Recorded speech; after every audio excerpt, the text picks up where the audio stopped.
টাকা কম বেশি সব মানুষেরই উপার্জন করে। বর্তমানে সোয়াবের জগতে চাহিদা আরও বেশি।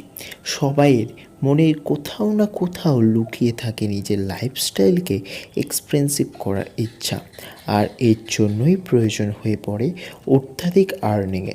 দেখো বন্ধুরা, আর্নিং তো কম বেশি সবাই করে, কিন্তু সেই অর্থ উপার্জন করে ধীরে ধীরে গ্রো করে এক্সপেন্সিভ লাইফস্টাইল কাটানোর পর্যায়ে নিয়ে যাওয়া একটা আর্ট, যেটা সবাই আয়ত্তে করতে পারে না। পৃথিবীতে যত মিলেনিয়র বিলিনিয়র আছে, তারা সবাই সঠিকভাবে মানে ইনভেস্টিং, মানে সেভিং, আর্নিং গো করার আর্ট খুব সুন্দরভাবে আয়ত্তে আনতে পেরেছেন। কিন্তু তা পারে না কিন্তু সবাই।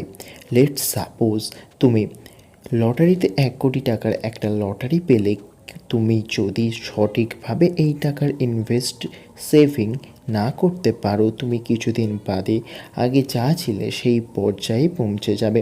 এগুলো কোনো মন গড়া কথা নয়, এগুলো ফ্যাক্ট। তার কারণ তুমি এতগুলো টাকা একসাথে হাতে পাওয়ার সাথে সাথে এক্সপেন্সিভ লাইফস্টাইল কাটানো শুরু করে দেবে, অযথা টাকা অপচয় করবে। দেখো বন্ধুরা, আমি তোমাদের এক্সপেন্সিভ লাইফস্টাইল কাটাতে বারণ করছি না, আবার বলছিও না কিছুদিনের জন্য রাজা হতে। কিছুদিনের রাজা না হয়ে সারা জীবন কিভাবে রাজা হয়ে যায় সেই দিকের লক্ষ্যে দেওয়াই বেশি বাঞ্ছনীয়।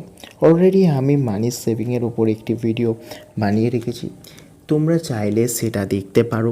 নেক্সট ভিডিওতে আমি ডিসকাস করব active income visas passive income নিয়ে। সো ভিডিওগুলি যদি তোমাদের কাছে ইনফরমেটিভ হয়, ভালো লাগে, প্লিজ সাবস্ক্রাইব আওয়ার চ্যানেল